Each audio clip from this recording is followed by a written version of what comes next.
aspects. One is society, another one is economy, another one is political administration. As I was keep on telling in the previous classes also, whatever is happening in this particular time period, it's not a isolated event, isolated development. Always it is the progress of previous trends. The post-Mauryan time period is 200 to 300 AD. Between 200 to 300, so many developments took place. But whatever is happening in this particular period of time period, already it has the roots before this. 1500 to 1000 BC. If we want to give specific term, what is this period? What we call early Vedic period. 1000 BC to 600 BC, later Vedic period. From 600 to 300 BC, what we were calling Mahajanapadas. And up to 185 Mauryans. Whatever society, it has got new elements in this, and the combined elements got new elements, and again now it will keep on go. Some elements will start here, new elements will add, combinedly new society will emerge, and that society will keep on move. Similarly, by the time 200 BC and 300 AD comes, old elements will continue, some new elements also will emerge. When it comes to the structure, this structure is very, very common. You can use throughout our history, optional. Just you mention this, then you give this heading. Society during post-Mauryan time period.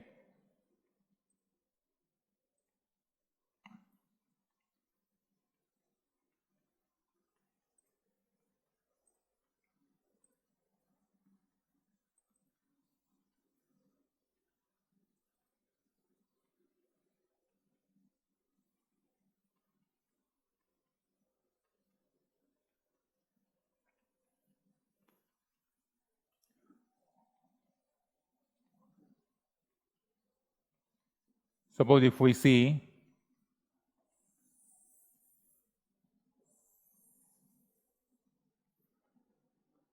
during this time period,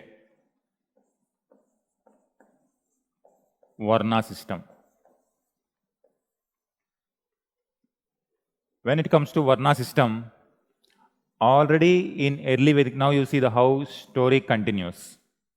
In early Vedic time period, liberal, there was no rigid Varna system like Brahmana, Kshatriya, Vaishya, Shudra. And the classification of society is based on their profession, like warrior class, priestly class, and common people. By the time later Vedic time period come, fourfold Varna system emerged. Now this is one is Aryan world, Vedic Aryan world, and there are within this non-Aryan elements as well. Aryan ideas, non-Aryan ideas. The intermixing takes place. Now this intermixing, now you say this. Suppose Brahmana, Kshatriya, Vaishya. Generally, when marriages takes place within Brahmanical community, the offspring also we call Brahmanas. Similarly, marriages within this Varna. Gradually, we hear so many references that there are inter-Varna marriages as well. Inter-Varna marriages. Now, the moment inter-Varna marriages comes, different type of jati emerged. And this jati is the Indian literature since ancient time period, the literature whatever mentioned, this is the often used term, the intermixing of varnas. By 15th and 16th centuries. When Portuguese came, they have given this name that different jatis were there. They used the name casta and later it became in English caste. So many, by this time period, by 15th century AD, now our journey started with the 15th century BC. In this time period, so much intermixing is taking place. Gradually, different type of jatis emerged. So many jatis came to forefront.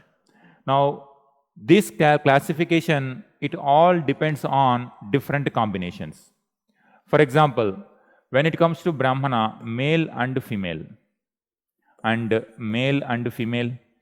a Brahmana male and Kshatriya female, one combination.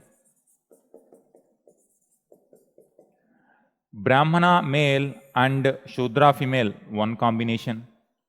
And Shudra male and Brahmana female, one combination.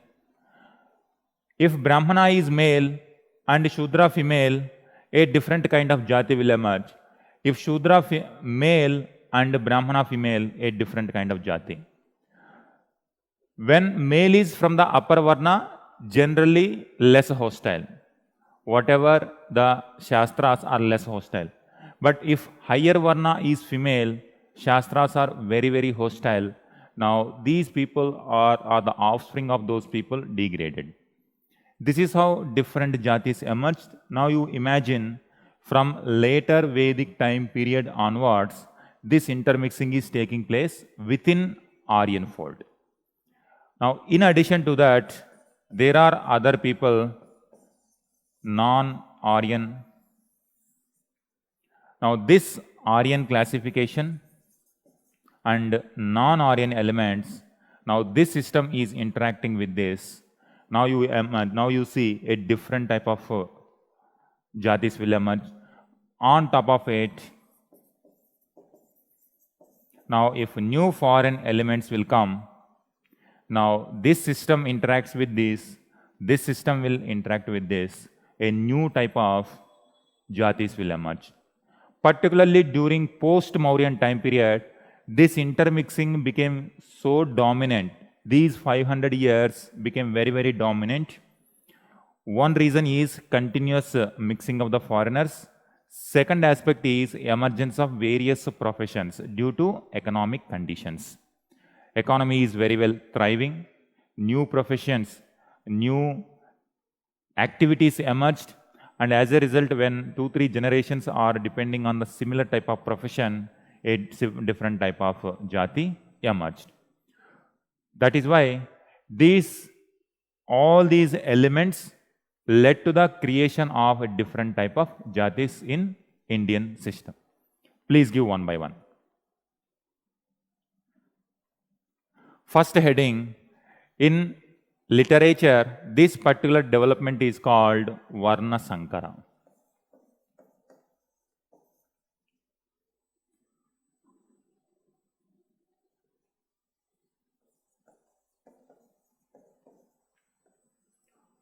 So first heading, Varna and Varna Samkara. You give the heading.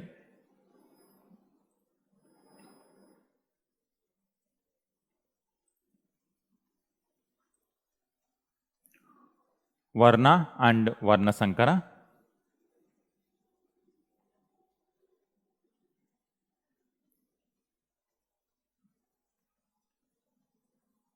Few lines. The four Varnas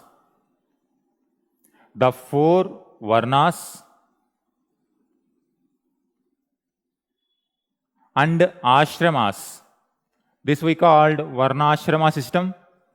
This is the fourfold Varna, and ashrama means in every stage like Brahmacharya, Grihastha, Vanaprastha, Sannyasin.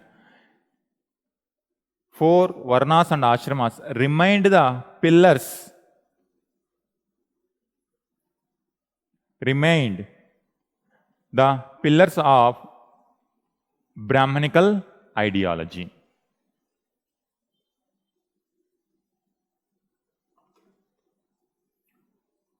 Remains of Brahmanical ideology. as represented by Dharma Shastra texts.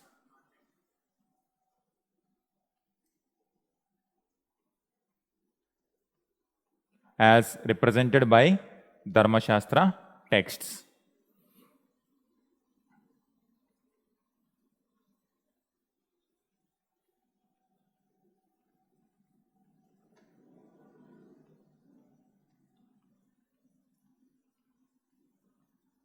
Outsiders, next point, outsiders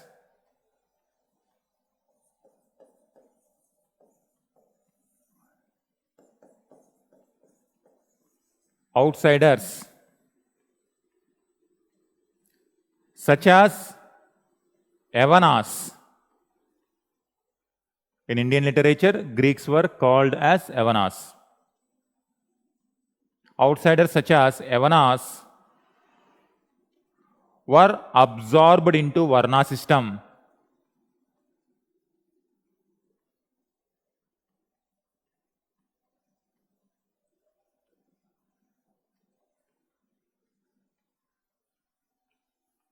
Absorbed into Varna system,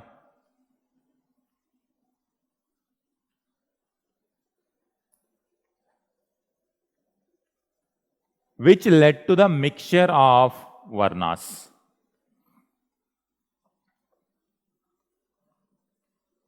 Which led to the mixture of Varnas.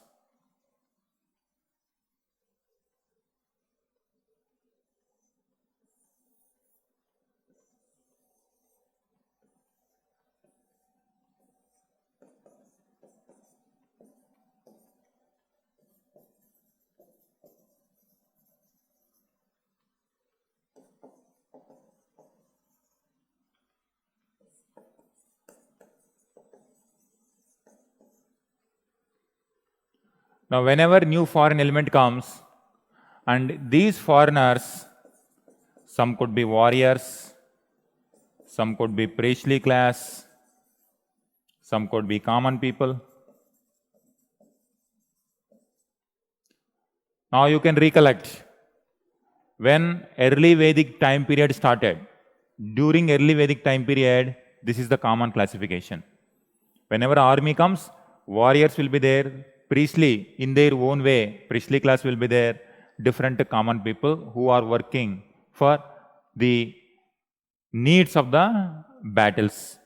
Now, when these people migrate, now when they come to this particular system, when they were here, when these people were in Central Asia, now common people, warriors and priestly class.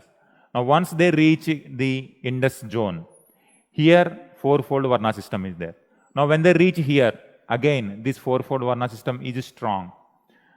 Now it happens, sit down. These foreigners will have interaction with these people, with these people, with these people, and with these people. Initially, it is very, very hostile. After some time, as part of peace treaties, the marriages also takes place. For example, Shatavahanas, we took Shatavahanas, initially they were fighting with the Shakas, and later they had matrimonial relations also. If rulers had matrimonial relationships, then the people below them also will maintain relationship with the other people. Whoever warriors, they were given Kshatriya status. Whoever priestly class, they were given this status. Common people enter into this or this depending on their professions. Same is the case here also. When it comes to tribal community also, you will have warriors. Whenever there are battles, you will find chiefs, tribal chiefs, and priestly class also. Whatever religion they are believing, again there will be priestly class and common people. Now here, this is Puranic.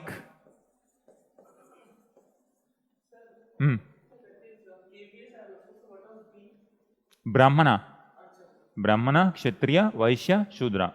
This is Puranic Brahmanism. Now we have, this is one ideology.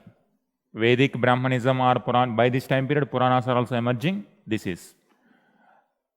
Now we have other religions like Buddhism also, Jainism also. Now these foreigners, if they don't find good status here, they were going to this religious ideology. And Jainism, mostly they did not accept because Jainism is very non-violent, and for them that did not suit well.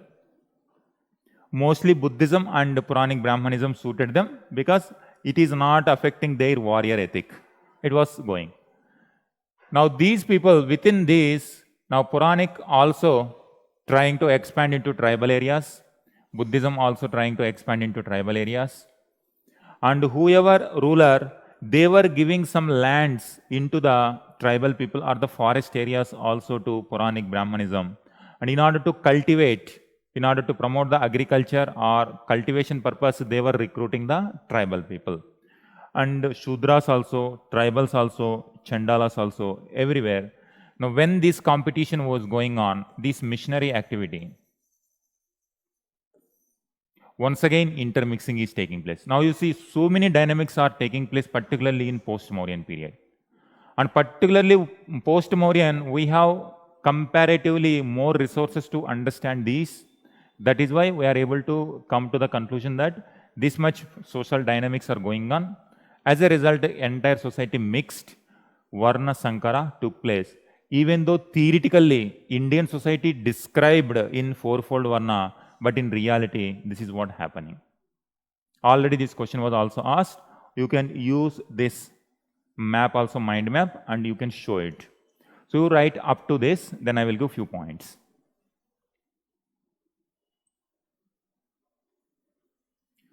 Sanju, Anubhav, Kanchan, understood this, what is happening in post-Mauryan time period?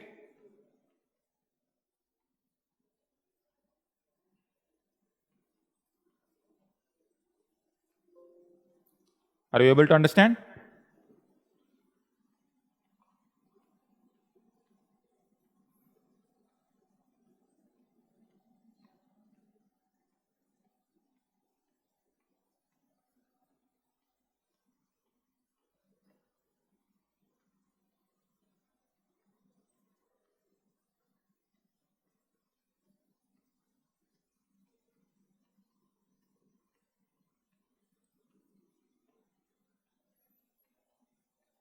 So under Varna, Varna Sankara, you are writing this.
All right.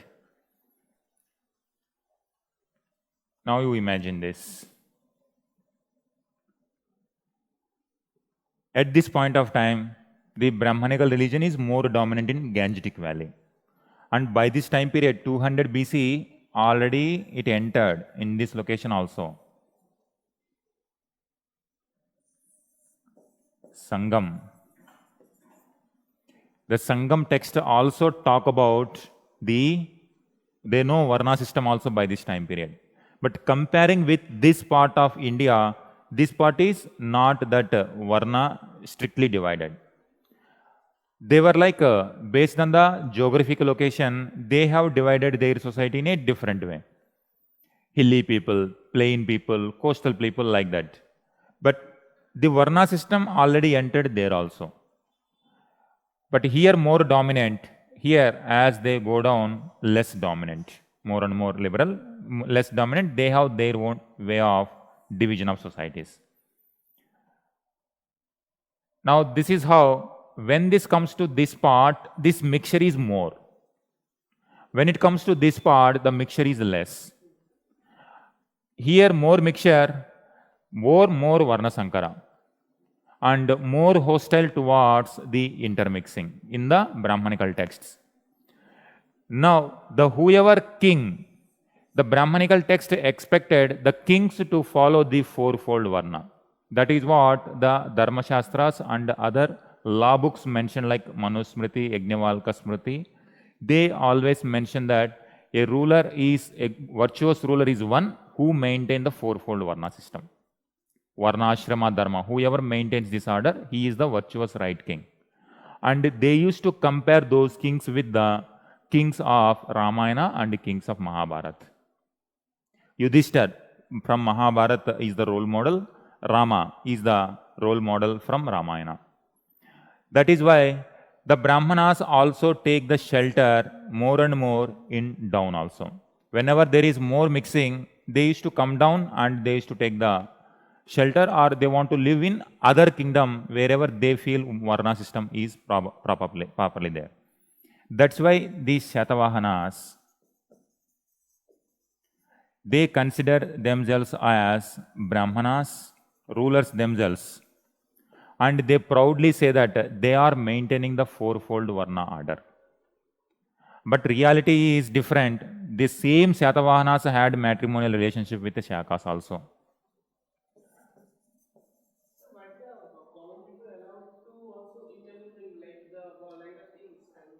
Definitely. Only issue is whatever history we are studying from the upper level. Whatever Dharma Shastra, Manusmriti, they all represent the upper layers of our society.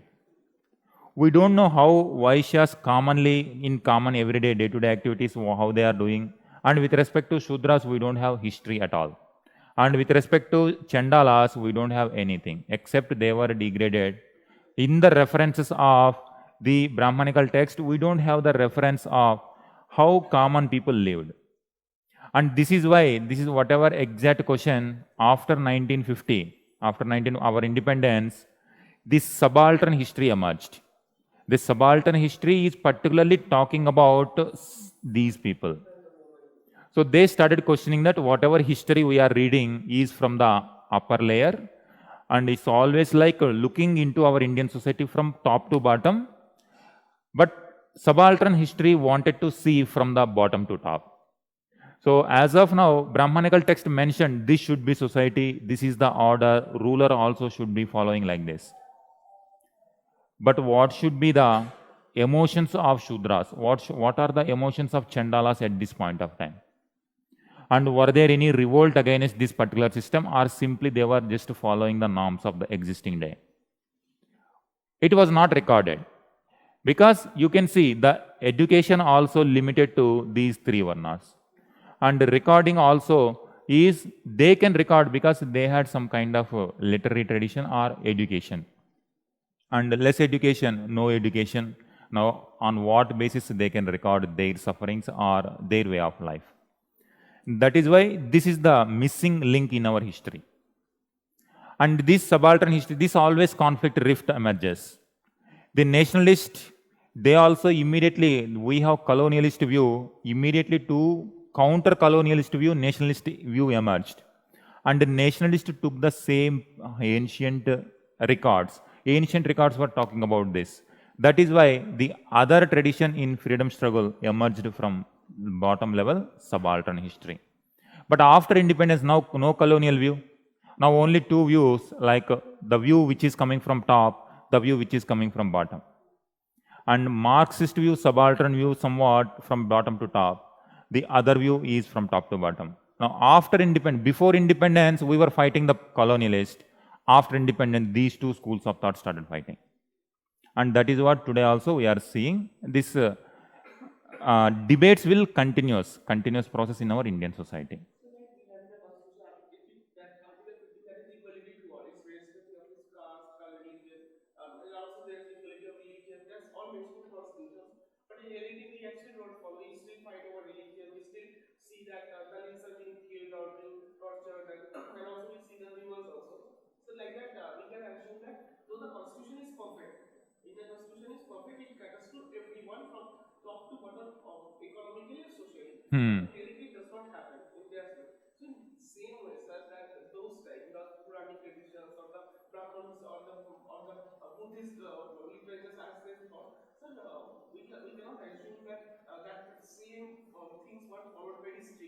Exactly. So this is what interference from the present day we can take the example. Today we have very good constitution which have all the liberal principles. Still on ground level we are seeing the differences. Many examples continuously through since independence we have many communal clashes between religions, between castes also. And it is not in particular place. It is happening in Gangetic Valley also, middle also, here also. During independence time period also, we were having these conflicts. So what we can assume that if this is the condition today, probably at that time period also might be there.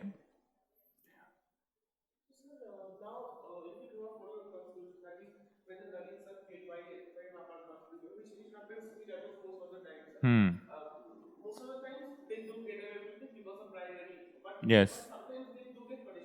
Definitely.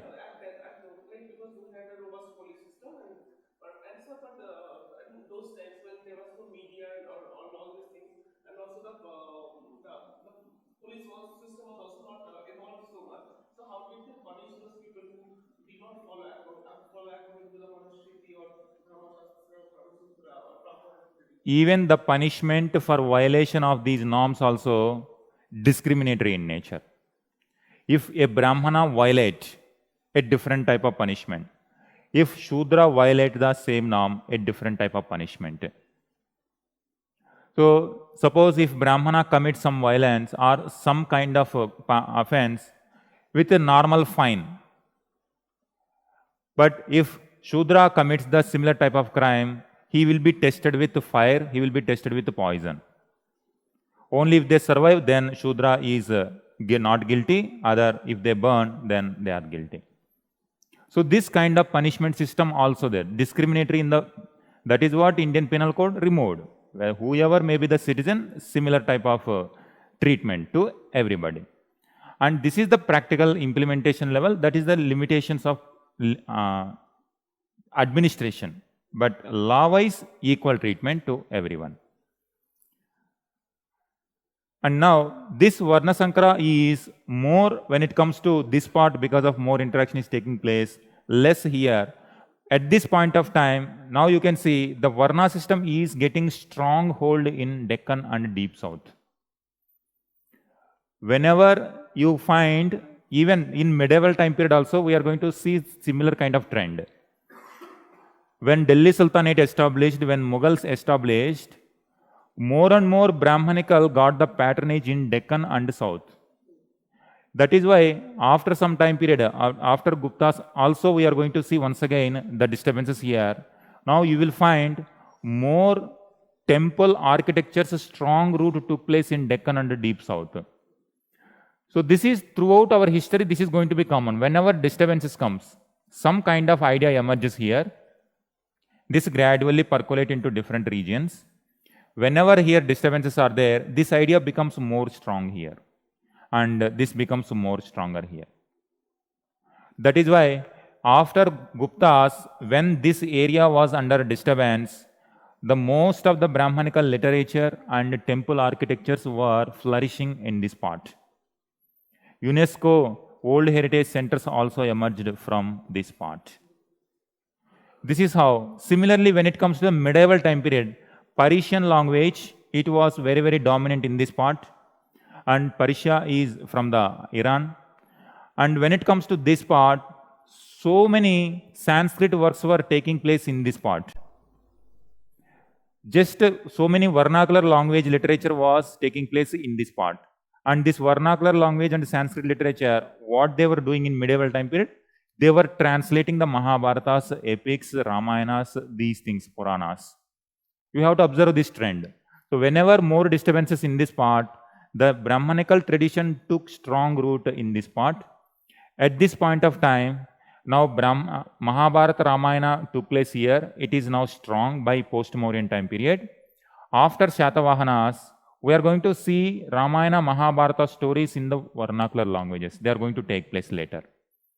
In Odisha also we are going to see Mahabharata Ramayana translation in Telugu, Kannada and Marathi, Tamil also. In one way, this Ramayana Mahabharata Puranas helped the development of regional languages also. So whenever disturbances comes, they come down and they take the shape. Now when we talk about society during post-Mauryan, this is entire India. When it comes to India, you should keep always in mind that northern Gangetic Plain, northwestern part, eastern part. Now if you consider this part is still more dominant with the tribal. Even today also dominated by the tribal characteristic. Now whenever this is happening here, the fourfold Varna system is gaining ground in Deccan and this. Before this, they were just emerging from the Chalcolithic tradition. Neolithic, Chalcolithic tradition. Even this area also, Mehergarh, Neolithic, then Chalcolithic, Harappans, then new way of life. Now when Aryan tradition comes, then fourfold Varna began and it entered into here. Before fourfold Varna, again Neolithic, Chalcolithic. Same story repeats this also, only time period will change. When strong political powers emerged here, it takes some time to emerge strong political power in this. But once they become stronger, now they are going to patronage Varna system. But again, at the local level or the ground level, scenario is different. And in fact, these Sangam age people also, kingdoms, they also tried to patronage Brahmanical tradition. And in fact, in some of the text, for Mahabharata war, Sangam kingdoms supplied the military. So how is it possible? Sangam kingdoms emerged in 300 BC. Mahabharata took place around 800 BC or 900 BC, between that. This happened almost 600 years before this emergence of kingdoms, but literature saying that these kings supplied military to Mahabharata war. So what inference we can make? They want to take the legitimacy from the Mahabharata. So they want to take the legitimacy from the Brahmanical tradition, that they are also has the relationship with Mahabharata legends or the heroes and noble birth also and Ramayana legend. That is why after some time period when Rajputs emerge, Rajputs at this point of time, Rajputs not there. Rajputs considered as the upholders of Dharma, the Brahmanical Dharma, Varna system, Vamshi and they also take the lineage. They are not even there. They are about to come after a few centuries, but they are taking the lineage from Mahabharata that happened much earlier, Ramayana much happened earlier. So this shows that whoever ruler, they want to take the legitimacy. A Kshatriya has their own missions. They want to rule and they want to get control over the society. And they take the help of whatever ideology you can say. This existing ideology they support and they take legitimacy from that ideology. But theoretically this is happening, but this intermixing is very common. Now at this point of time, when Islam emerges, new religion emerged, but this Varna or caste system continued.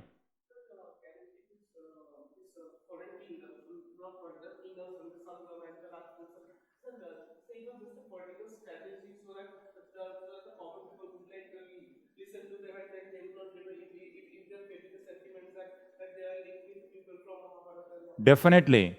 To ensure law and order stability in the society, that is what the dominant ideology, they patronized it.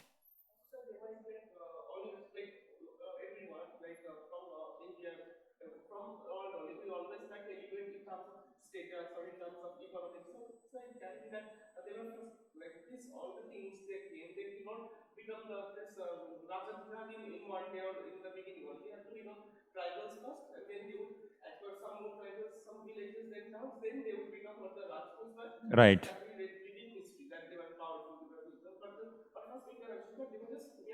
Exactly.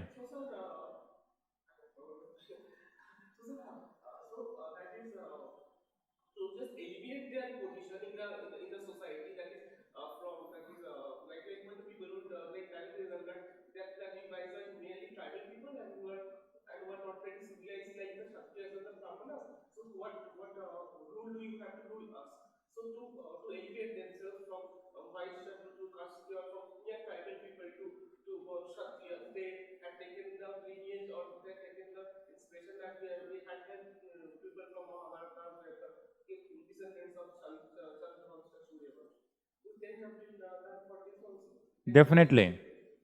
In when they come initially, that's why even Brahmanical texts did not immediately accept them as pure Kshatriyas. They were given Kshatriya status, but fallen Kshatriyas, lower level of Kshatriya. And if these Kshatriyas follow more Brahmanical tradition and more patronage to Brahmanical ideas, then those Kshatriya clan has given upper status. So it's a continuous evolution throughout our history. So this is what Varna and Varna Sankara you have given one. Second heading, Jati and Chandalas.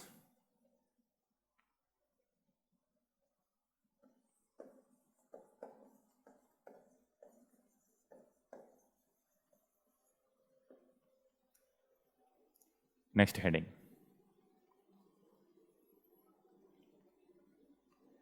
Jati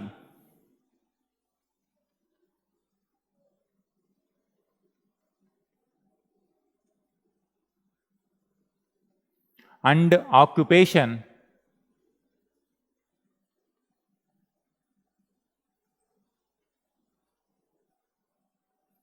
occupation continue to be important basis of social identity.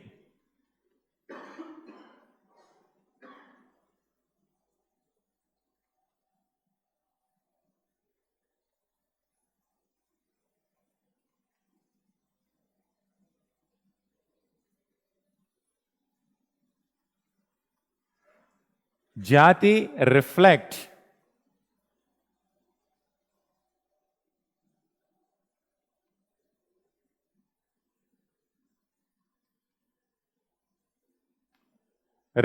a preference for endogamy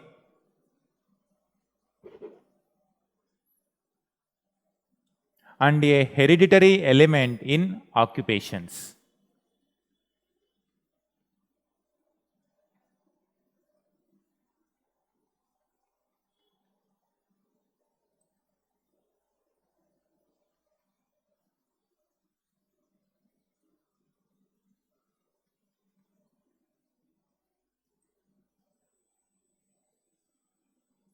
There were next point. There were some people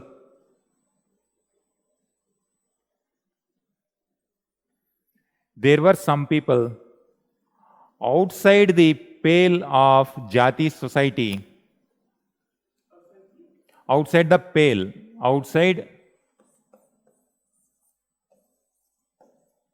P-A-L-E, outside the domain of Jati society,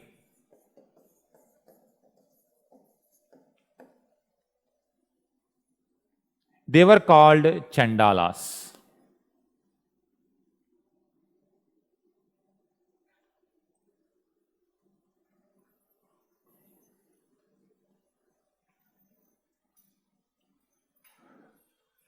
So now if you take a village, Let us take this as village. This side forest. Let us consider forest outside.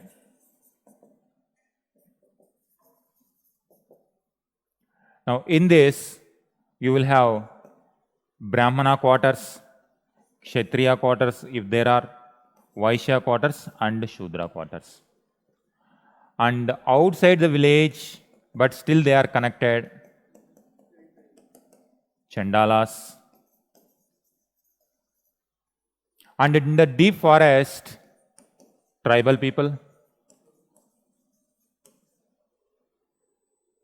So you can only consider, Chandalas is only a transitionary you can consider. Those who wanted to enter into the village system, but they were not accepted fully. So this is how the Chandala terminology, tribal, we call Atavikas.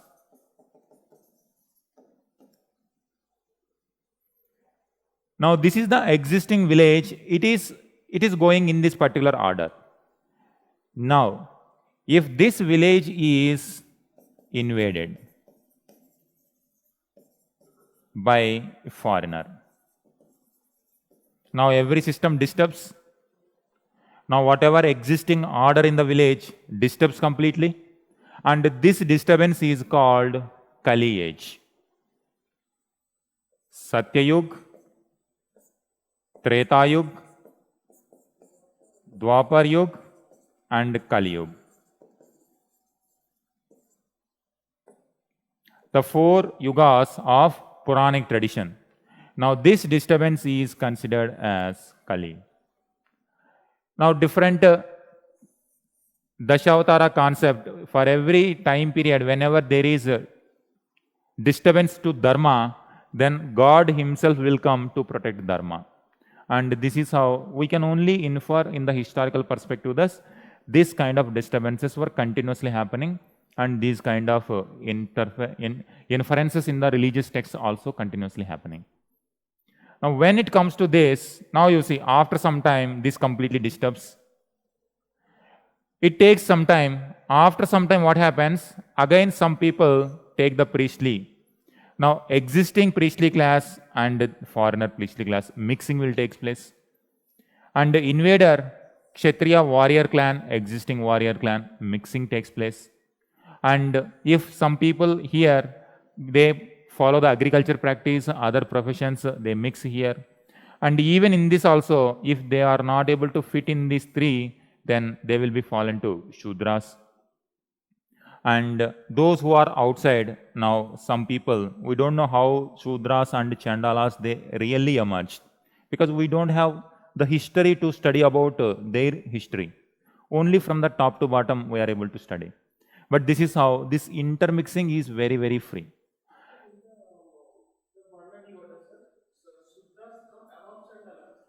Shudras will come above Chandalas.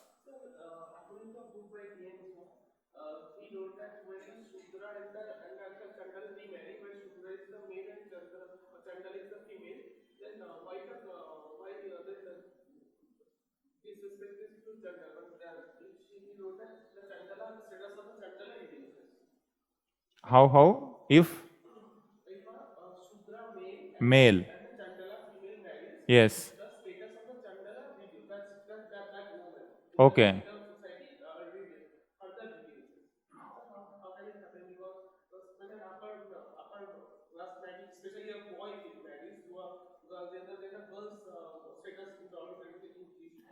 This is what, this again it may be different. Now if marriage takes place between them, a new lineage might be somewhere here between. They are neither Brahmana nor Kshatriya. Again somewhere here. Again somewhere in between, neither Shudra nor Chandala category. And this is how, depending on their works, what kind of work they are following. It is not universal also, they always fallen or they rise. And what type of profession they are also practicing, multiple dynamics are taking place in the society. Depending on that, it is they are falling the status or rising in the status. And this is how the remedy in the Brahmanical text, If a Shudra serve the other three categories very well, in the next birth, they will be either uplifted, not in this life. In the next life, they will be uplifted. And this is what exactly, when it comes to Buddhism, they questioned this. They did not question the Varna system as such, but they questioned these privileges. And they said that you need not to wait till next birth to be treated as a noble person. The term Arya, Buddhism also used the term Arya, but not by birth they gave. Arya means noble. If you follow, if a Shudra follow eightfold path of Buddhism, then they also become noble people. In this way, they have given the inference. Now you see this. Now Brahmanas disturbed here. Now once disturbance comes, some people might adapt to the new system, some people may enter into this system. And whenever they enter into this system, they try to take their knowledge also, they try to give the knowledge to tribal people, and gradually tribal people will enter into the Brahmanical fold. And in some cases, it is voluntary example. In some cases, Brahmanas were given as a fee land. Some tribal lands or the lands outside village they were given. Now Brahmana settlements emerged in the tribal or forest areas. Now whenever new settlements emerged, they will come into contact with the tribals. In order to integrate tribals into this new system, once again integration take place.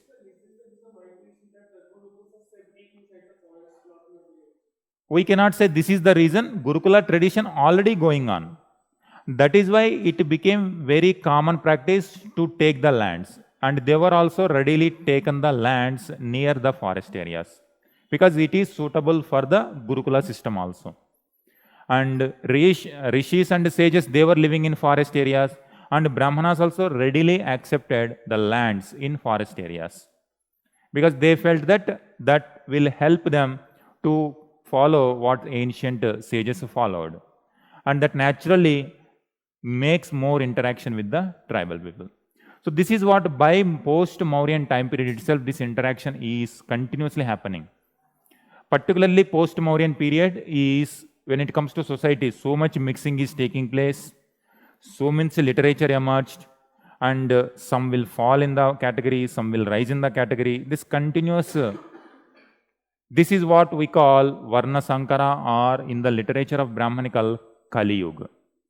Because Dharma is not following for a long time. It's continuously disturbed by the continuous movement of the people. Now this is what, in northwestern part of India, these things are happening. Now this disturbs the entire system. They will go here, they will fight. They will go here, they will fight. So these fightings were continuously going. Tribal, non-tribal interaction is continuously going. Existing Indian element and foreign element continuous interaction is taking place. As a result, Jati emerged. And when it comes to Chandal, right, 2 points with respect to Chandalas, then we will.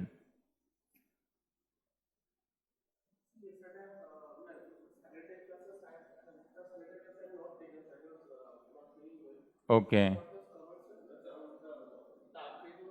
Dark period. Dark period. Why post-Mauryan period was considered as dark period, but reality evidence suggests the otherwise. That is covered. So you can watch video, you can take, you will get an idea.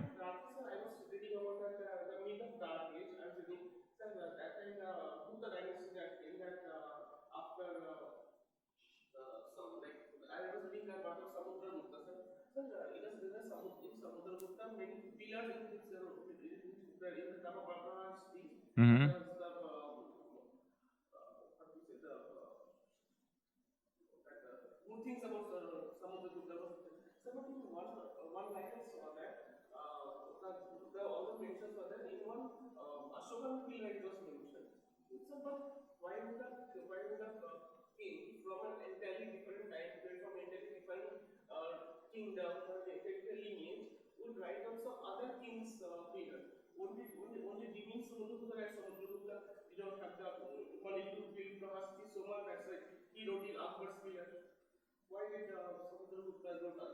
Ashoka pillar. It could be some other reason also. He want to prove he is better than that existing king. They don't know. We don't know whether they are reading that particular text or not. Whether they know that particular text reading or not. Or if they are at all reading and they wanted to on par with that great king, or they want to prove they are better than that existing king. And that king was talking about peace. This king is talking about a conquest. So we don't know what is there exactly in their mind. So few points with respect to Chandalas. We are writing Jati and Chandala. Manusmriti contains more detailed discussion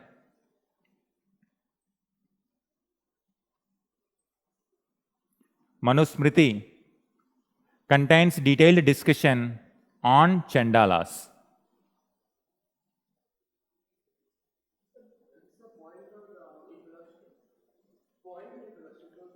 This is this is the main heading.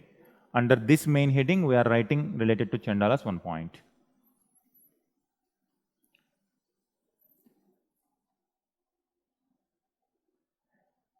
Chandalas are supposed to live outside the village.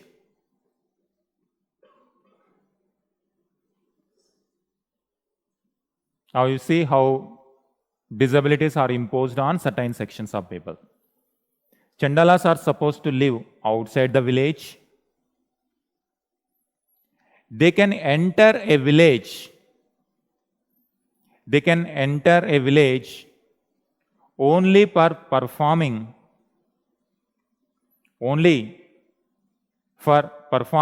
functions assigned to them.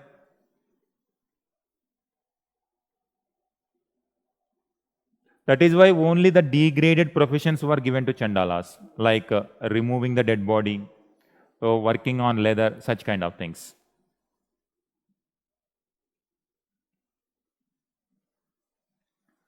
They were given professions like removal of the dead body,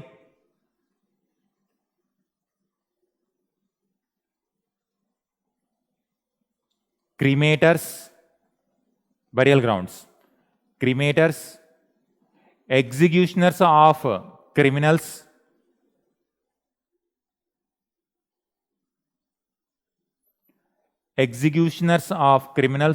sweepers,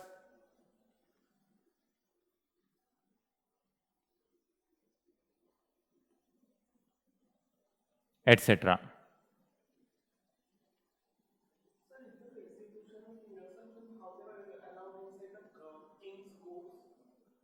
Yes, they were allowed, but only to kill. They used to take the sword and they used to cut the head. There will be separate place. Accordingly, they create a system. They will not allow the people inside the court, but criminals will taken to the outside court and they will be punished.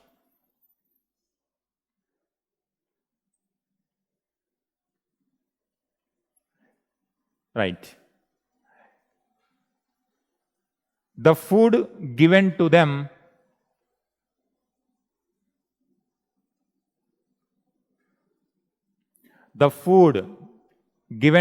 was placed on the ground.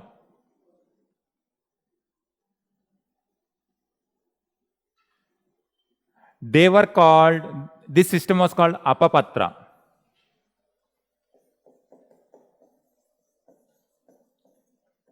Patra means leave. The plate on leave, food you will take.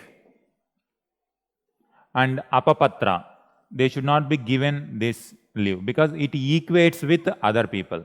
That's why they will be not given this. Okay, that I don't know.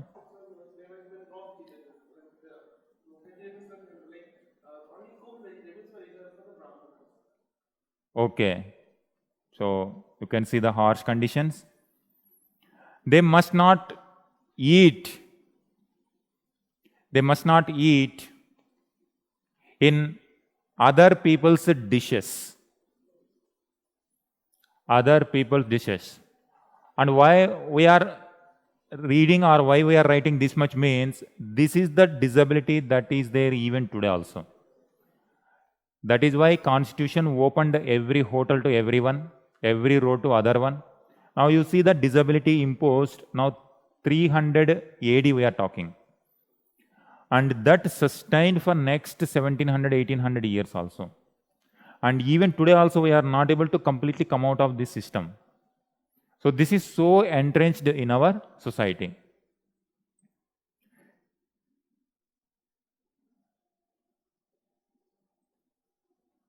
Jataka stories also, next point, Jataka stories also gave the evidence of this untouchability. This is what we call untouchability. And this is what socio-religious reformers in 18th century were fighting, what Ambedkar was fighting. And even today also, Dalit movements are rising because of this. So much disabilities. Now under these circumstances, now you see, and even there are so many other aspects. If a Chandala is there inside village, here Brahmana should not even recite Vedas also. Brahmana should not recite Vedas. They should not teach Puranas also to the public. And the hostility is so much that if any Chandala listens to Purana silently or without knowing the Brahmanas or other people, if they found that Chandala is listening and their ears are to be poured with oil. So disabling the ears so that they cannot listen anymore. It's the kind of harsh punishment. We don't know really how far it is implemented. But this is what the Manusmriti or other Dharma Shastras gave, the such kind of punishments. So the same kind of, you can see, almost similar kind of, this is the disability extreme form to Chandalas. Some more disabilities on Shudras also, on women also, we are going to see such kind of disabilities. And only by Gupta time period, Puranas and epics were given. Till this point of time, no Vedas. Shudras also cannot listen Vedas. Women also cannot listen to Vedas. This kind of disabilities are gradually increasing now. Because of the existing society now, you see, so much dynamics are taking place. So much interaction is taking place. For every few years, this disturbance is going on. That's why the texts are also very, very harsh when it comes to the duties of different people. This is about this. Now you write this. Critical assessment.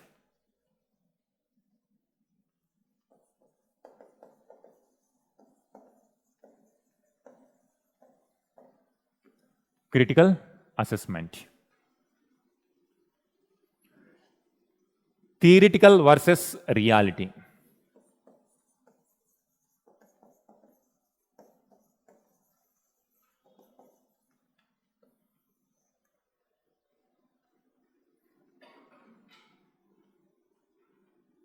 Theoretical versus reality.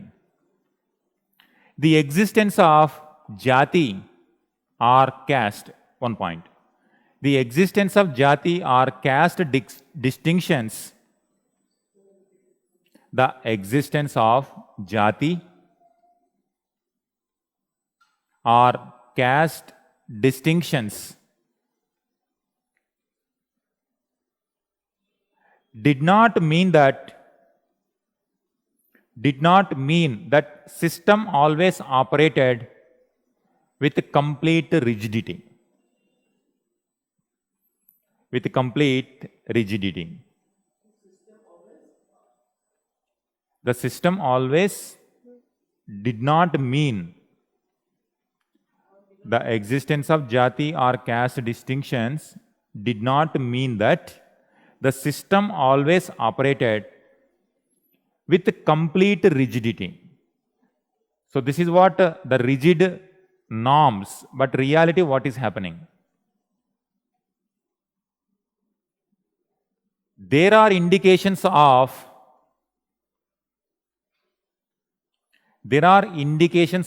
social flexibility.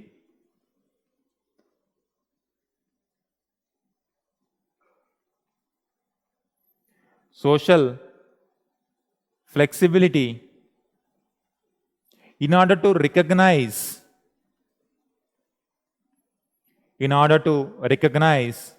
the offspring of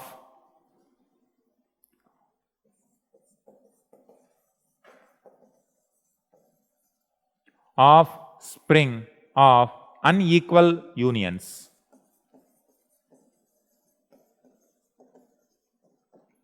Unequal unions. Unequal means Brahmana Kshatriya, Brahmana Shudra, like this.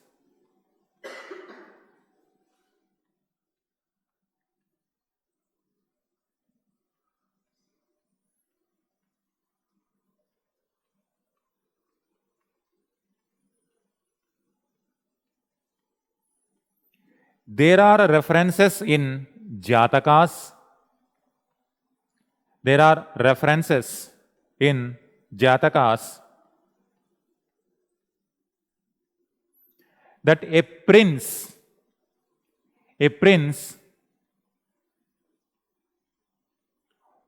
took the professions of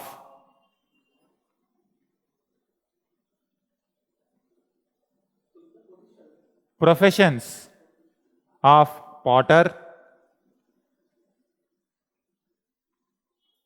basket maker, a cook,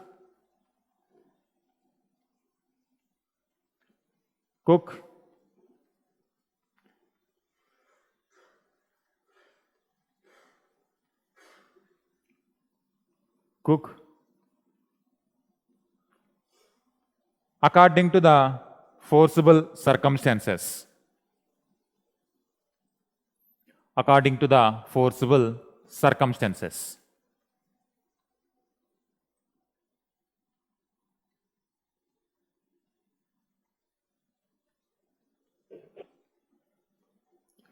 Brahmanas are portrayed as taking to trade,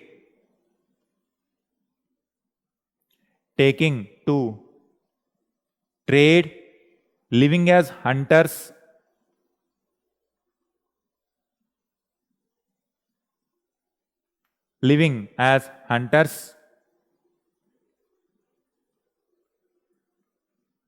and farmers,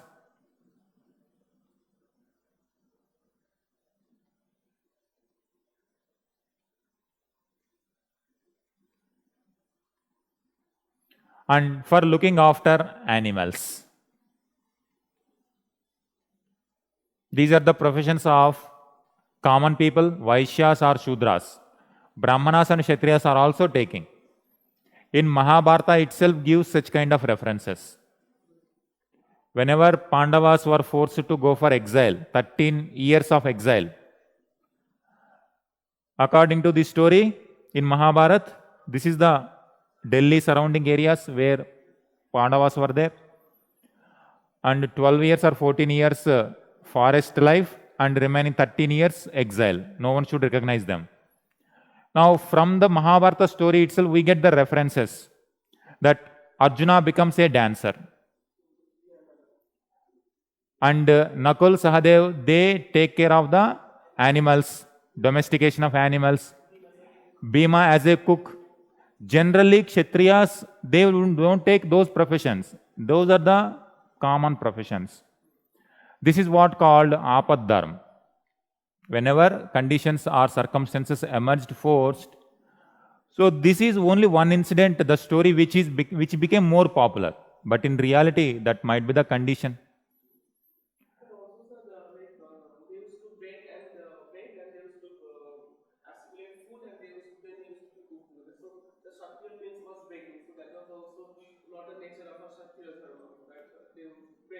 Yes, begging for alms. So begging for alms. In Buddhism, it is very common. Begging for alms. And sannyasi tradition, even much before Buddhism, already sannyasi ashrama is there. In sannyasi ashram, that begging is common practice. So likewise, and some become like hunters. In Kalidasa stories, in so many other stories also, we hear that Kshatriyas acting as farmer, Kshatriyas acting as slaves also. Raja Harishchandra, he himself become the slave for few years in order to come out of his debts. But this is whatever references we have, it is not a permanent one. Temporarily, they were taking those professions as well. But there might be conditions where for so many days, so many years, if same generation is taking those professions, they become a new type of jati. So much activities are going on and so much intermixing is going on. And this is what reality is, that theoretical versus reality. But the disabilities on Chandalas or Shudras became very almost permanent category. When it comes to this, Brahmana, Kshatriya, Vaishya, they can take the works of this, but still they are Brahmins only. But Shudras, there are, for example, in our condition, we don't have any reference that a Shudra studying Vedas. And after studying Vedas, Shudras are given Brahmanical status. We don't have references.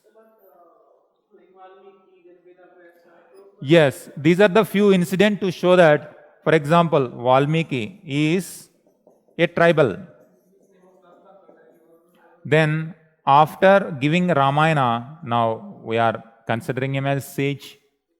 So, there are such very, very few references in comparison with more references from the top to bottom. And how many such Shudras enter into the upper category, we don't have. If you consider those, they were raised in other categories, but by birth they were either this or this. This is, by birth Krishna belongs to this, but he is raised as Shudra.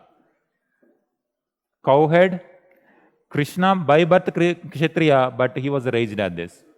Karna also same, by birth this, but raised as this. Charioteer. So this shows that even when it comes to Jainism also, this is very common. Even Buddhism also common. When it comes to Buddhist Jatakas, Buddha born again and again, more than 500 births. But more or less he will either born as Kshatriya or Brahmana, not as Shudra or Chandala. So this is what. So even in literature also of other religions also, this norm is going on.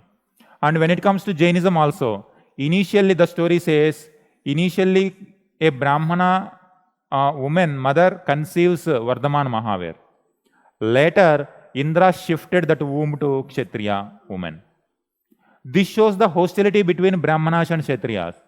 But we have to see, they were never born in Shudra or Chandala category, but they always born in this, in literature itself. So this shows we have the references from top to bottom, but not from bottom to top. And this is what even today also, when political parties under the upper caste, this is what the fight, literal fight today. That is why Ambedkar said, only one important force or the weapon to come out of these clutches is educate. Educate and become active in politics. Because only then you can change the existing system. Otherwise, if you are not educated, you will always be at the disability end. And even today also, if you are not educated, obviously, whatever opportunities you get in the outside world, limited. You are forced to poverty, and your next children, again poverty. It's a cycle, continuous cycle. To come out of, to break that vicious cycle, you have to educate yourself and show activeness in politics. Then only it is going to be change the fate of Shudras or Dalits or tribal, SC, ST, whatever today we are calling them. And that is why when in Uttar Pradesh, Mayawati government formed, it was one of the revolutionaries. Because a woman from scheduled caste and that too a woman rising to the ruling level is a great achievement. And in post-Mauryan, in post-independence time period, we have syllabus also, like the movements, Dalit movements. Unit number 14 or 15.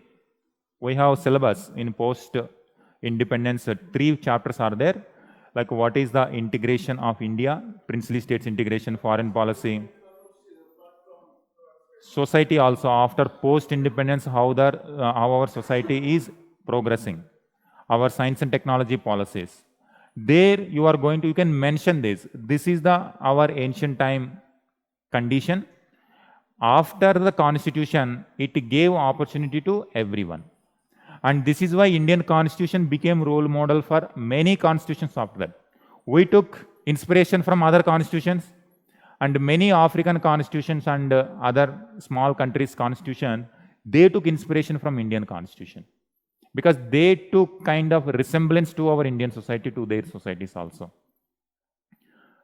Practically, this is what, but in theoretical, in reality, this flexibility is there, but that flexibility is only for upper varnas, but not to the lower varnas. Otherwise, if it is been so flexible, then even today we won't see.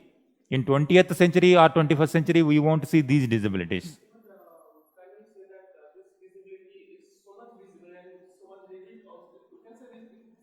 Yes.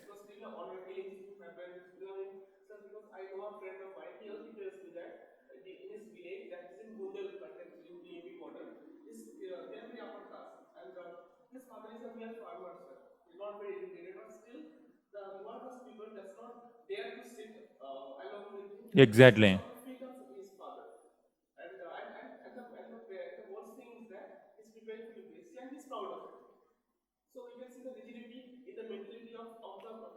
So 21st century also. That means by these many centuries, that is very rigid, that continuously following. Even if they go to hotel also, they will be given a different type of utensils.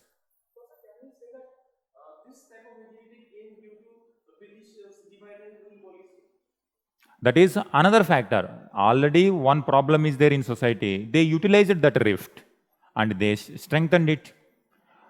And it is not British. Before that, Sufi movement and Bhakti movement also were against this. That means before that time period also it was there.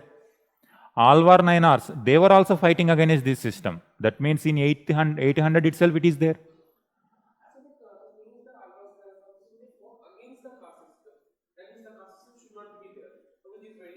Actually, the only issue is the critical assessment. You can write this point everywhere.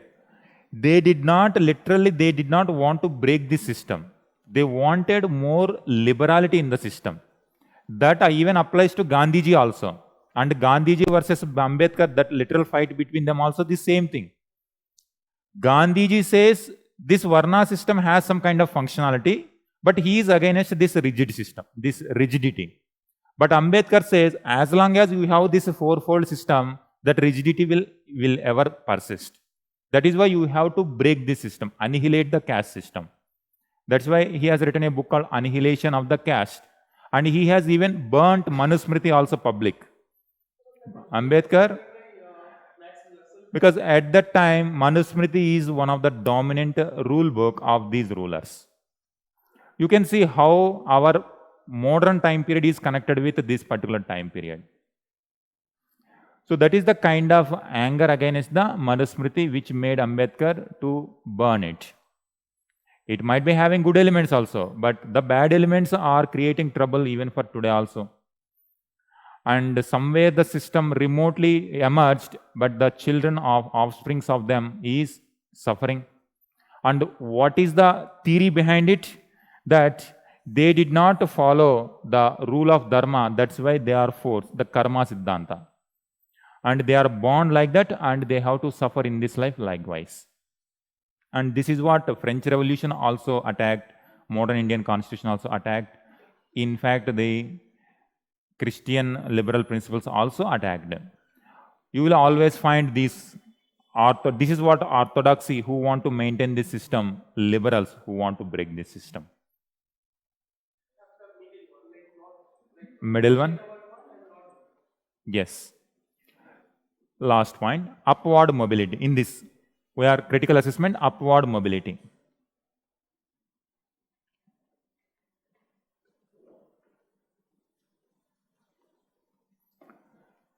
The stories of successful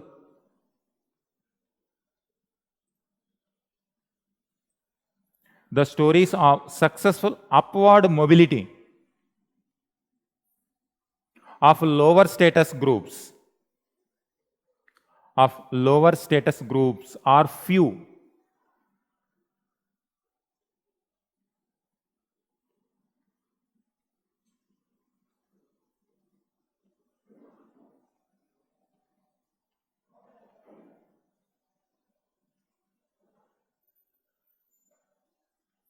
There are many instances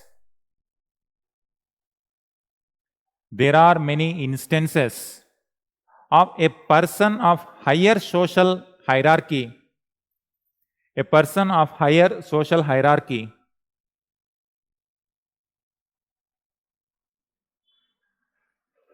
adopting the professions of lower orders,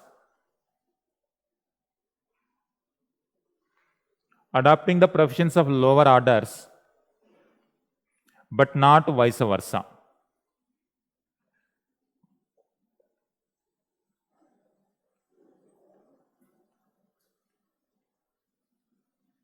Up to here clear? And particularly because at this point of time, this particular topic is taking time.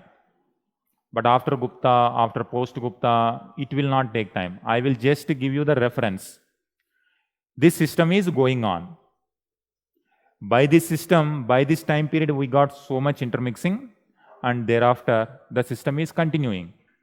And more rigid pattern, the Chandala's visibility more and more becoming very, very common after some time. So only in ancient time period, it will take some time because society is taking shape, politics is taking shape, administration is taking shape. But after we move to certain period, after Guptas and all, they are just going to follow the same pattern. And we need not to take that much time at that point of time.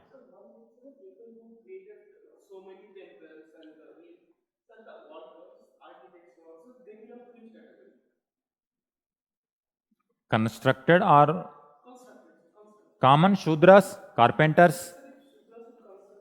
That is what Alvars, Nayanars and Bhakti movements also used to question.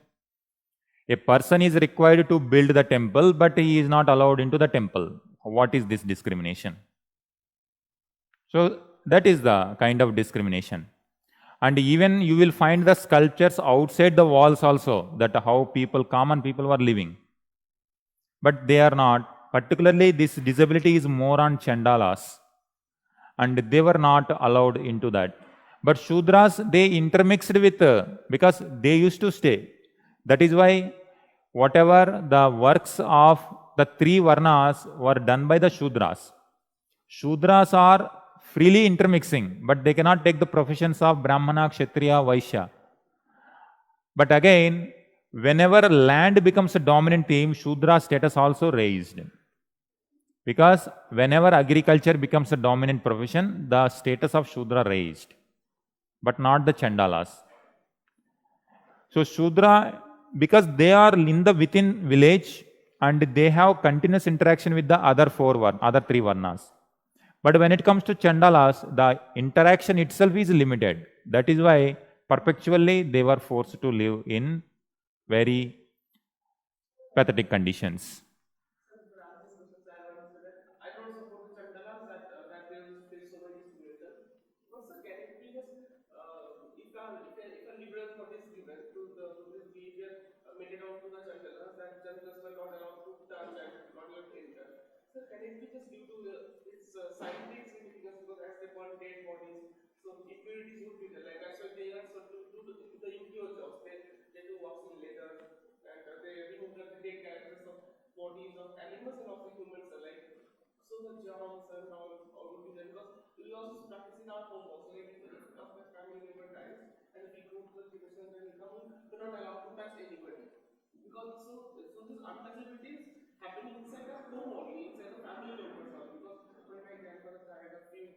Yes.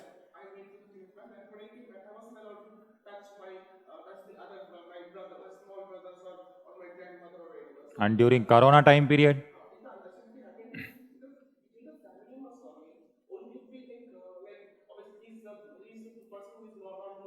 So whenever circumstance arise, the healthy condition, this is what Gandhiji ideology also. Gandhiji also, based on this only, he tried to support the Varna system. But the theoretically, the text-wise or the ideological-wise imposing disability is the wrong thing. By birth you are born to do that. Is it right thing? Circumstance arise and you have to clean the dead body, then everyone can do. Why only one particular category who are born, they're only allowed to do that? So this ideology is wrong thing. Suppose that's what Gandhiji also. We clean our own toilets. Because Gandhiji says that this toilet cleaning is particularly given to one particular category and we are treating them in such a way. That is why if we clean our toilets, and he himself led by example, and he says that we can do our own work and we gradually our thought process also will change that we will not treat Dalits also in so degraded manner. That is what his ideology. But when it comes to Ambedkar, by text, by ideology wise, by birth wise, you are imposing such disabilities. Unless you annihilate this system itself, you cannot really elevate or you cannot improve the condition of Dalits. So that is why you have to take the good elements only. Bad elements are not suitable for 21st century. We have to discard them. Sati system. Now Sati system is also about to emerge now onwards.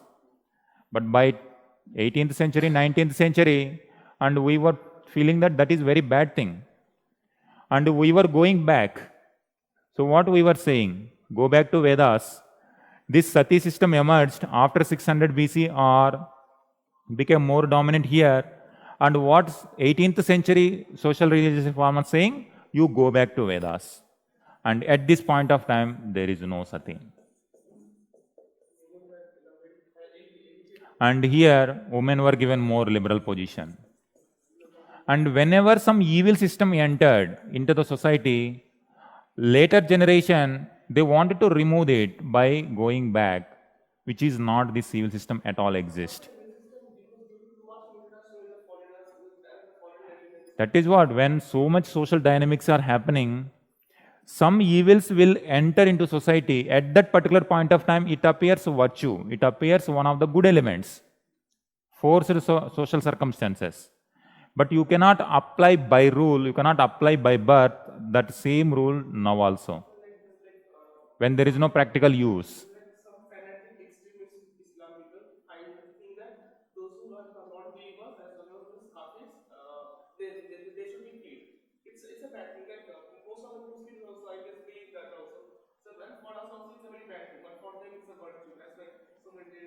Yes, and no one except those people who are believing that ideology, all other people are condemning it. All other people are not even supporting it because we are living in a different times and those ideas are not suitable now. That is what you have to come out of ancient mindset to medieval mindset and from medieval mindset to the modern mindset. And this shift is called the shift in the idea of modernism or before modernism. Is it clear up to now, Sanju and Kanchan? Is it clear up to now how our society is changing gradually from one position to the other position? Now you give the heading, Women Condition.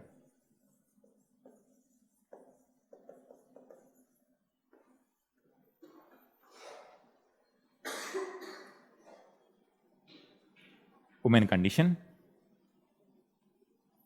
Society is patriarchal in nature.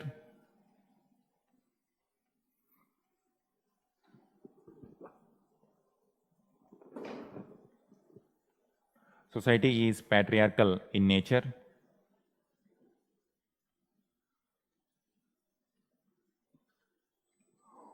Women conditions degraded.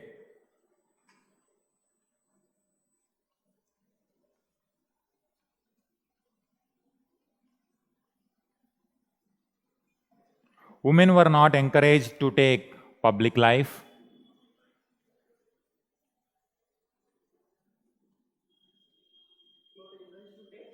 Public life.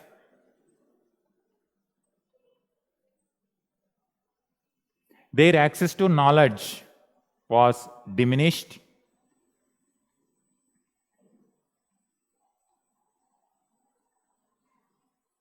Their access to knowledge was diminished.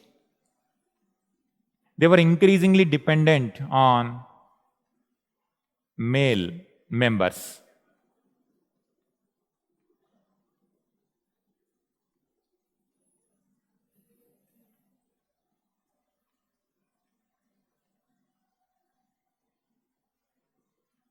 The marriage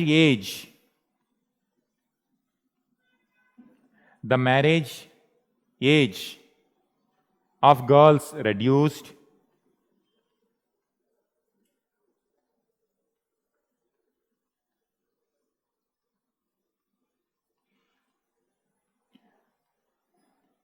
The age gap between girl and boy also increased.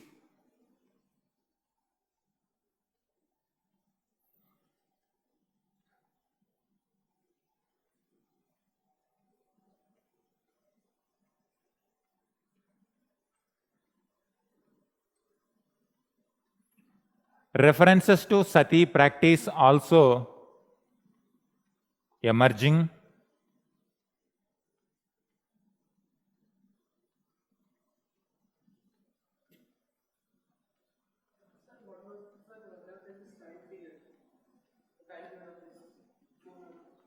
(200) post-Mauryan time period, these 500 years.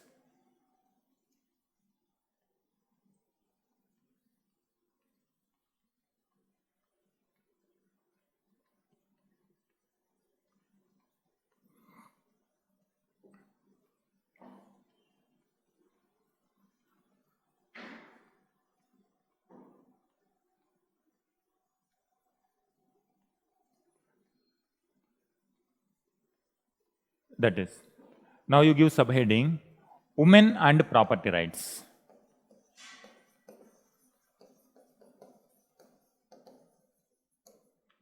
Women and Property Rights.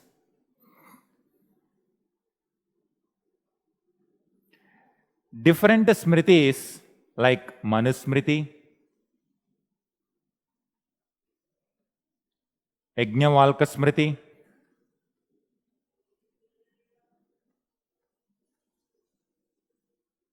Dharma Shastras,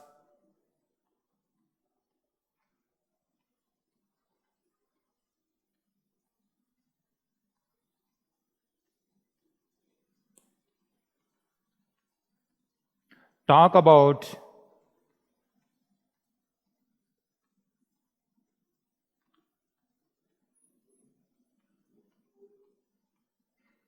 Stridhan.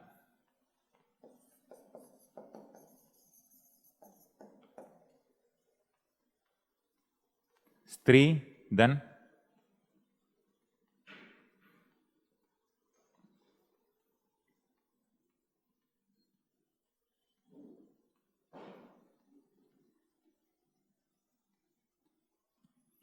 Manusmriti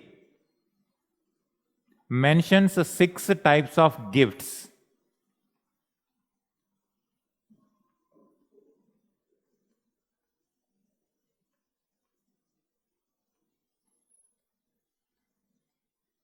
Six types of gifts as Stridhana.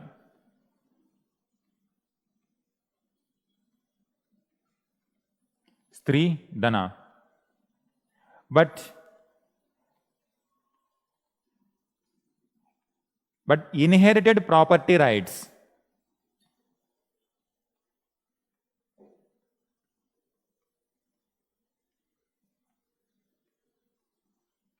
are limited.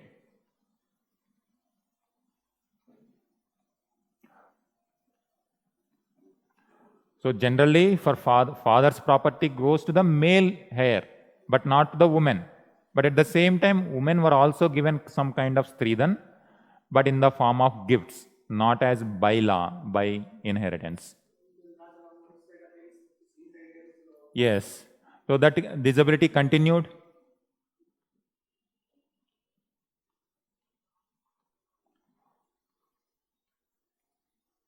Next.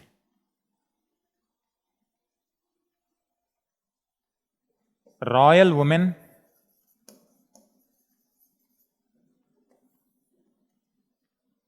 status.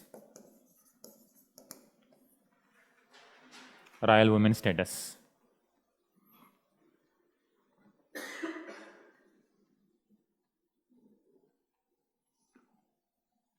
Royal women of Shatavahana.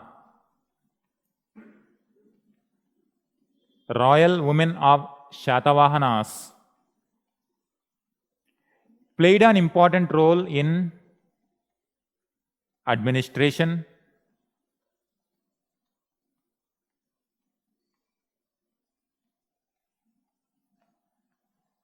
they were also active in donations to different religions.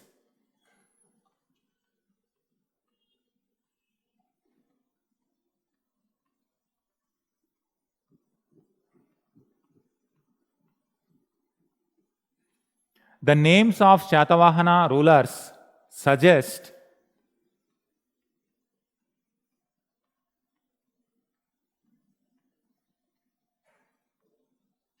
kings took their mother's gotra. In bracket you give Gautami Putra Shatakarni.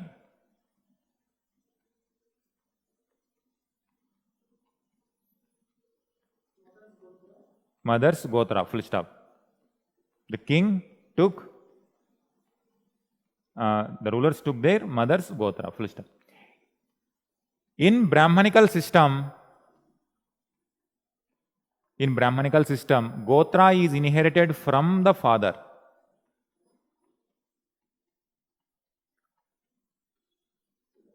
Gotra is inherited from the father, not the mother. So this is one kind of deviation from the existing social norms.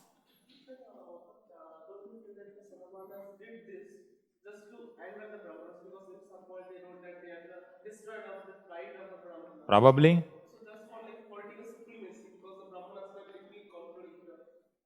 So that is what the conclusion we are going to write.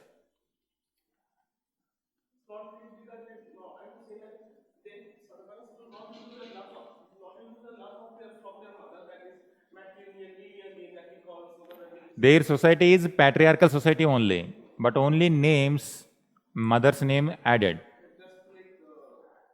Different interpretations. So we don't know what really they, out of really respect or out of political compulsion or some kind of practical usage is there.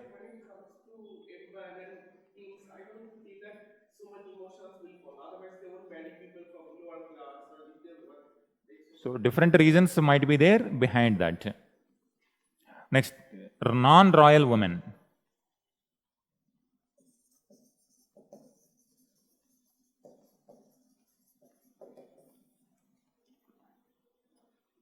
Inscriptions also reveal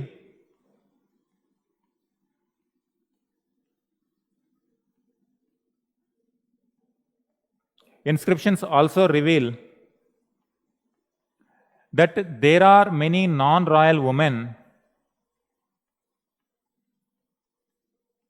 gave donations to Buddhist monks.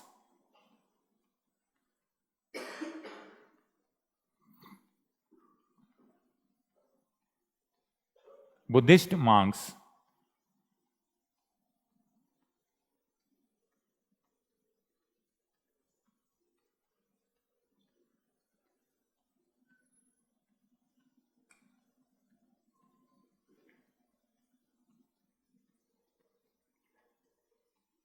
Even Jaina monasteries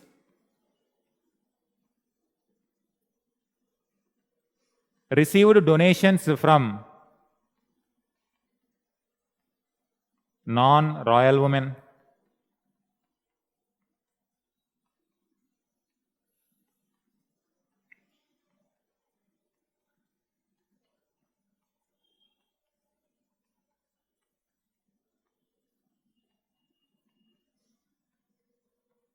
in non-royal women. That's what.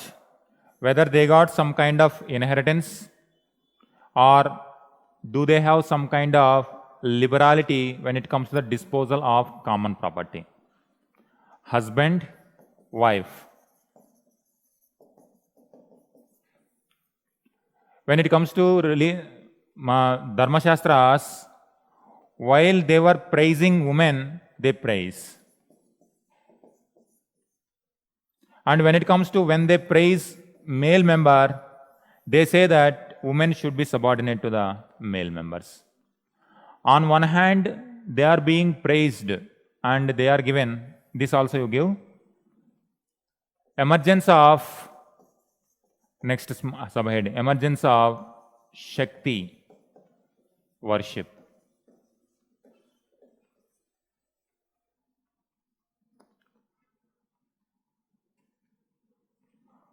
Woman goddess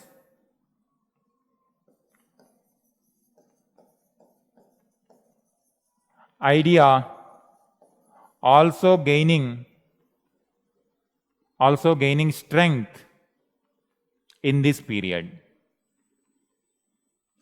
So you can see in post-Mauryan period, there are so many institutions which after some time period are going to become very dominant. Also gaining ground.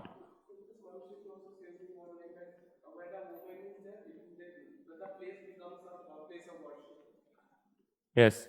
And they were also next. They were also considered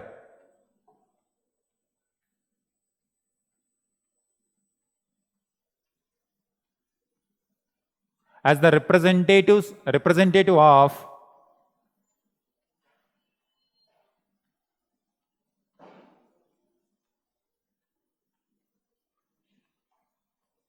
goddess Lakshmi.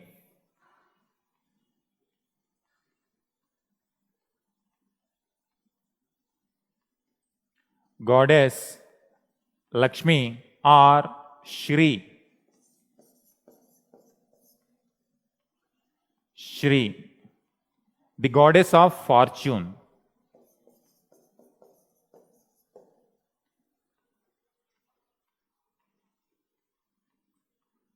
Goddess of fortune.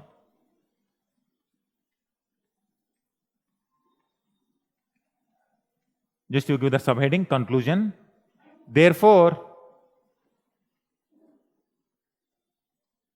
the texts of post-Mauryan period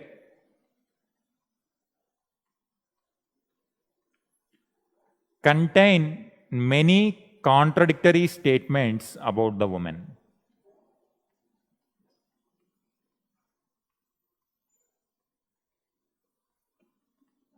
On one hand,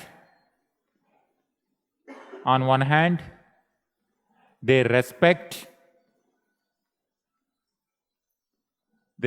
and praise the role of woman.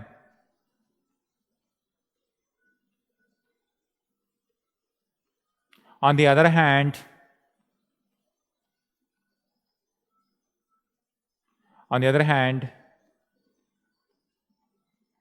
they were made to completely dependent on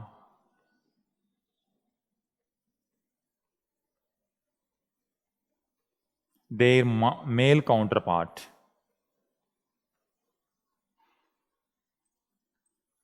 This contradiction goes even today also.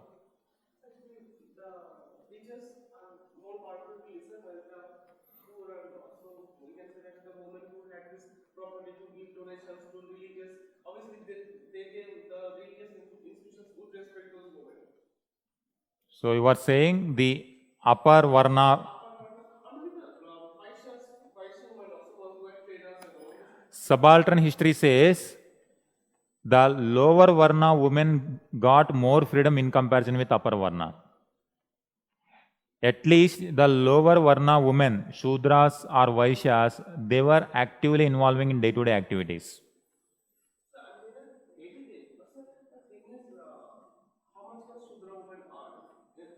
In terms of property, not possible.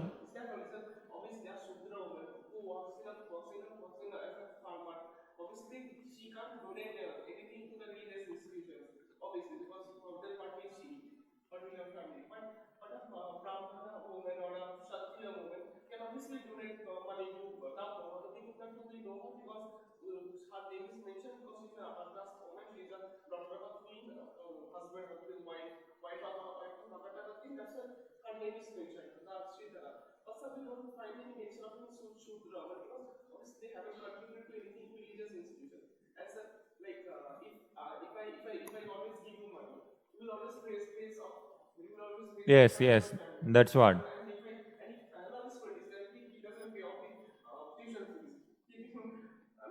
Yes.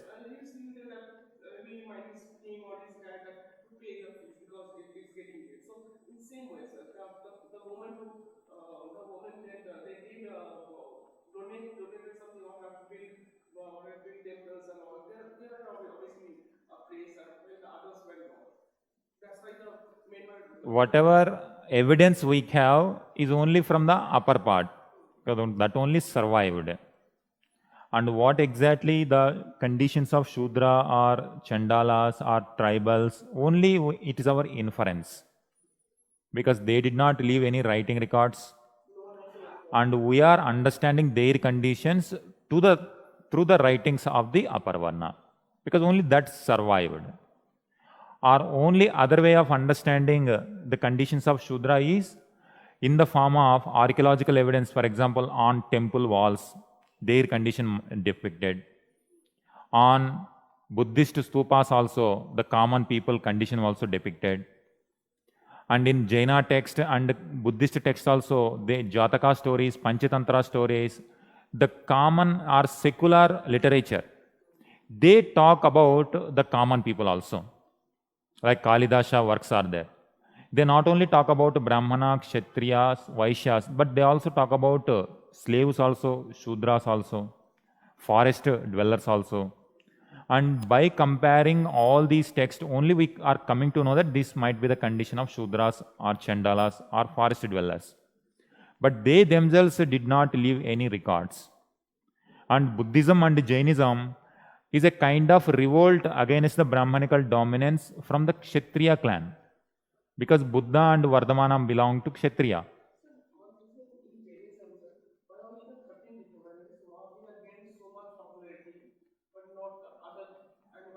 So one interpretation is Vardhamana Mahavira is the real true historical figure. Other people are imaginary figures. They did not exist. Rishabhanada, first Adinada, and up to 2022, at least 22, 23rd is considered as historical figure. Up to 22nd, there were no such people in reality.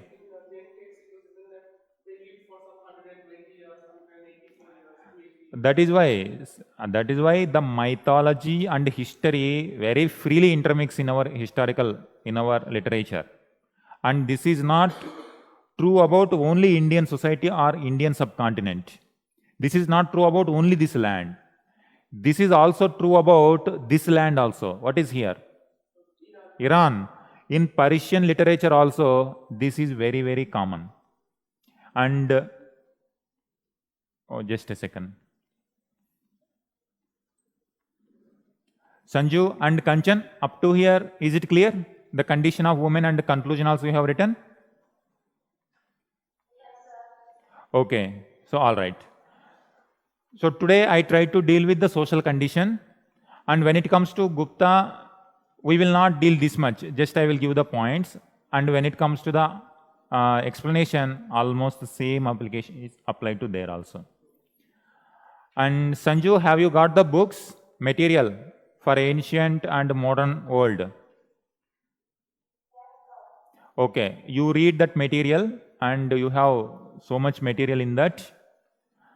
And I will also give some other material in the form of PDFs. Because if I dictate, our time will not be sufficient and I cannot explain this much. If I dictate you, I would not have given you this much analytical point of view.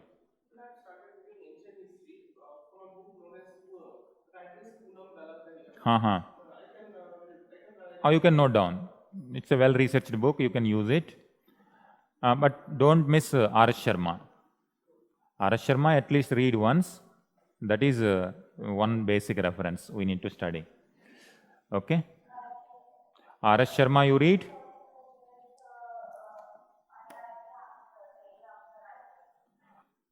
Okay. And also I am giving the daily targets.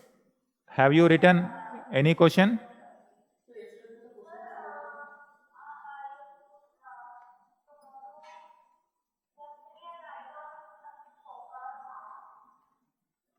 Okay, what we will do, today we will have, evening we will have a session. Today we will have one session only on daily answer writing. You join. Evening 5:30 to 6:30. Evening we will have. You take the PDFs, you take the, okay, Sanju, you take the PDFs and if you can, you show me in the class, in that Zoom class we will have. There I will ask you, then I will explain day by day I will take. So you keep writing the answers, I will evaluate your answers also face to face in front of you, and also I will explain how the structure should be. Okay, all right. And that is how you have to gradually know the answer writing also with respect to optionals. And when it comes to,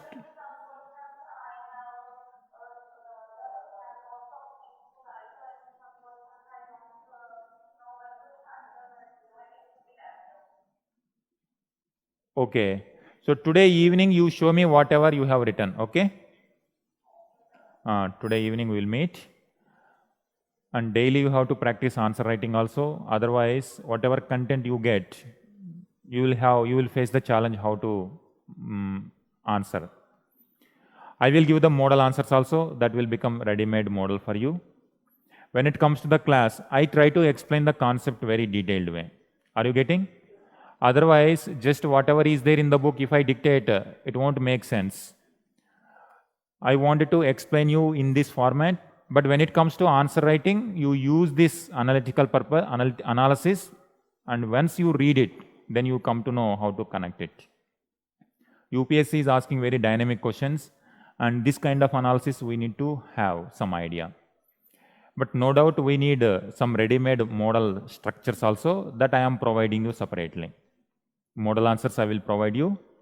And when it comes to, suppose, social conditions during post-Mauryan period, in material itself, I have given you in that format only.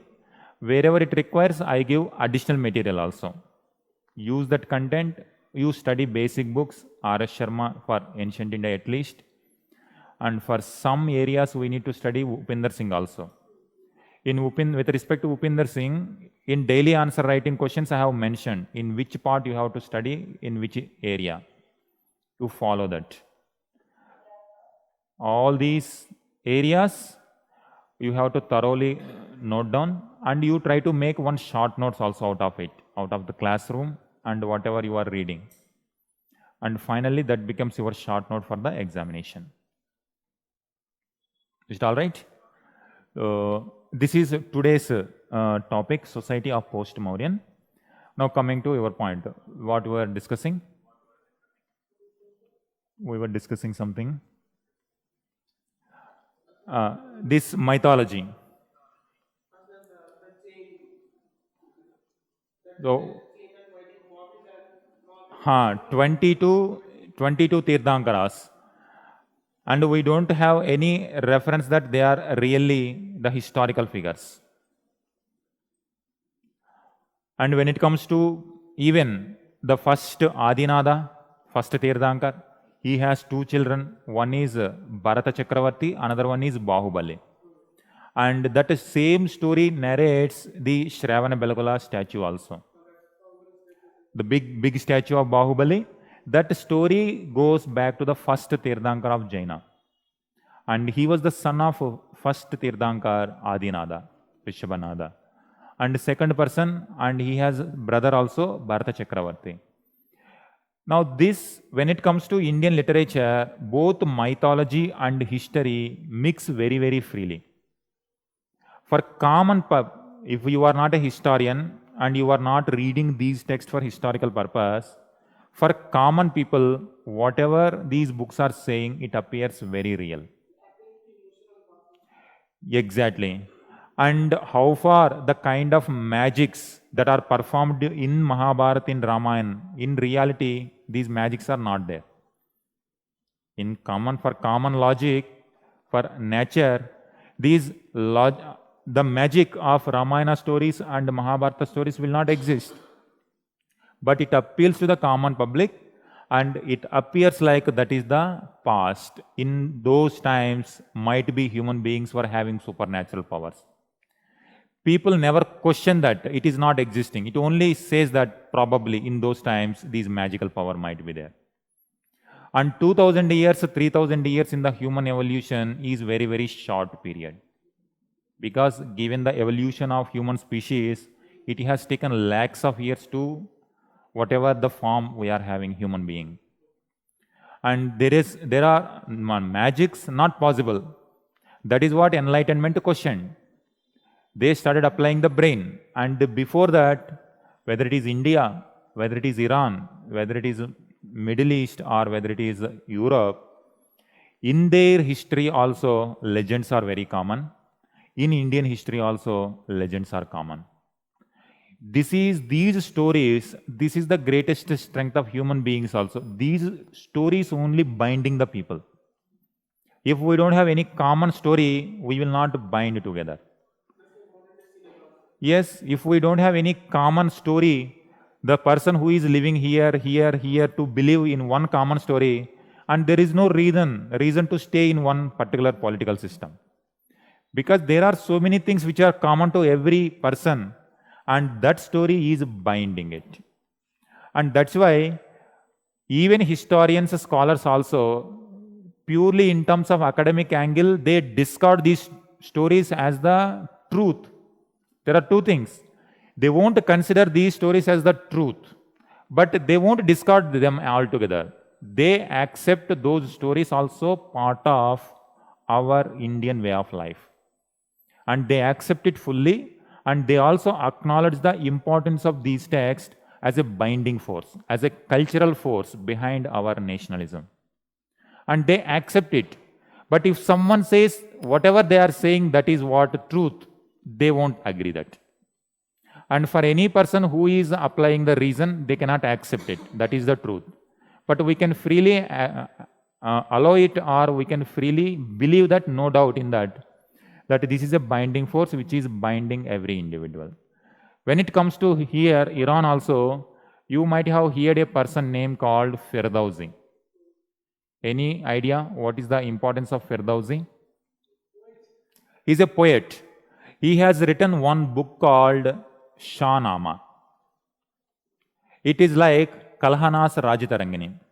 Kalhana has given Rajitarangini. What is the meaning of Rajitarangini? So it is talking about the lineage of the kings who ruled Kashmir. In Rajitarangini also, his story starts from the mythical background only. Like gods, devatas and demons creating ruler and started ruling in Kashmir. This mythology, when it comes to history, not possible to accept. But this is what the binding force of Kashmir, to believe. And the same mythology applies to Iran also. In Shahnama, Ferdowsi, he also talks about the same kind of the mythology. And that is where gods, demons, and creating the rulers, and these rulers and the supporting characters also will have magical powers. When it comes to here, Krishna has magical power. So he can stop the sun also, he can stop anything, he can create anything. In Mahabharata story, that magics are very, very common. In Ramayana story also, we hear those things. In Shahnama also, we hear the same thing. And this Shahnama was written in 10th century. But 10th century, it was written in the book format.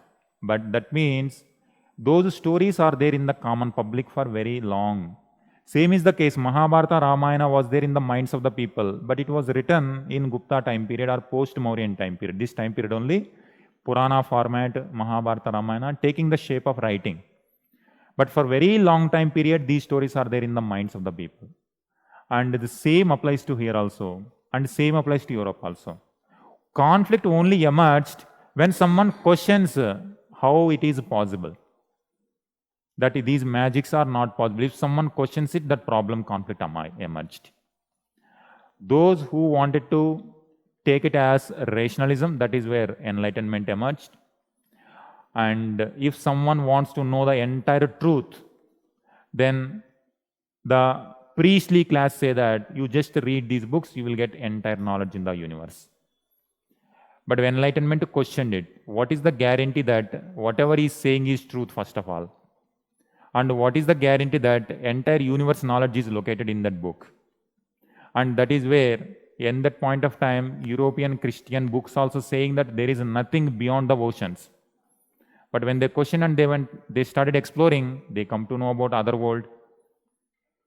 And that is where the enlightenment phase completely transformed it. But at this point of time, these are getting shape. In post-Mauryan period, whatever mythologies, they are getting now institutional shape now onwards. So today we have seen the society, and these literature gave the divine sanction to these disability also. They became later evils in our Indian society. Okay, Sanju and Kanchan. Tomorrow we will meet. Okay? Thank you.